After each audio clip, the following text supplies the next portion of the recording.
investit l'argent public sur les années du mandat. Aujourd'hui, de votre part, rien n'est disponible. Et pour nous, ça ne nous paraît pas du tout admissible. Alors nous voulons aujourd'hui, s'il vous plaît, Monsieur le Président, le rapport d'application de cette mise en œuvre de la PPI.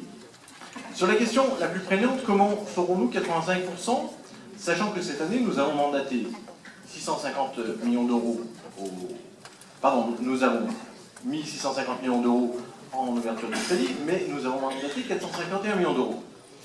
On peut donc estimer que d'ici la fin de l'année, si on laisse passer le mois et demi qui reste, on aura atteint 500 millions d'euros sur 650. Là encore, 500 sur 650, on n'est toujours pas à 85%, on est tout juste à 75%. 75% pour cette année, alors que c'était la première année où on atteignait le chiffre finalement qui devait nous permettre de faire un rattrapage, c'est pour nous inquiétant. Comment ferons-nous finalement pour atteindre ces 3,2 milliards à l'issue du mandat? Comment ferons-nous pour que cette métropole, qui se voulait vertueuse, ne se transforme finalement en une collectivité classique de fonctionnement qui ne pourrait finalement dégager que l'ordre de 15% d'investissement de son budget? Est-ce déjà, au bout de 3 ans, le chant du cygne de la métropole?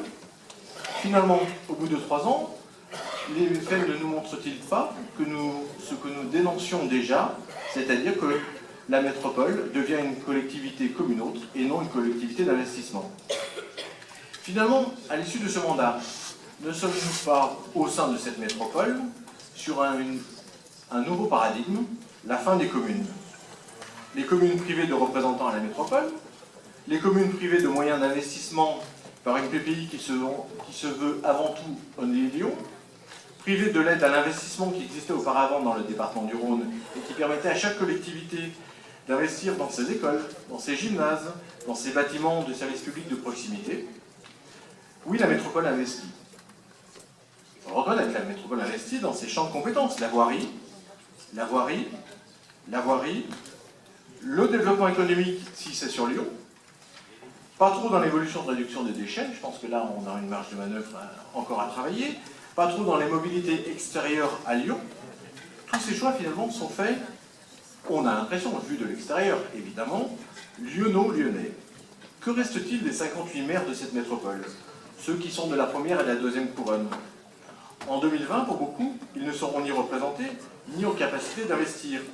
Ils deviendront des maires d'arrondissement métropolitain, avec bien peu de pouvoir et bien peu de marge de manœuvre. Monsieur le Président, il vous reste 2 ans pour démontrer que vous voulez changer de paradigme et de gouvernance. Changer pour que nous soyons en capacité, dans cette métropole, d'avoir des maires responsables, d'avoir des maires bâtisseurs, d'avoir des maires représentatifs. Et en cette période de crise institutionnelle, où les maires ont encore une certaine aura auprès de la population, il serait déplorable qu'il n'existe plus de lien du tout entre les gilets jaunes et le haut de l'État. La balle est dans votre camp, à vous de savoir la saisir et redonner à ce grand lion ses lettres de noblesse, celles de l'investissement d'avenir. Merci.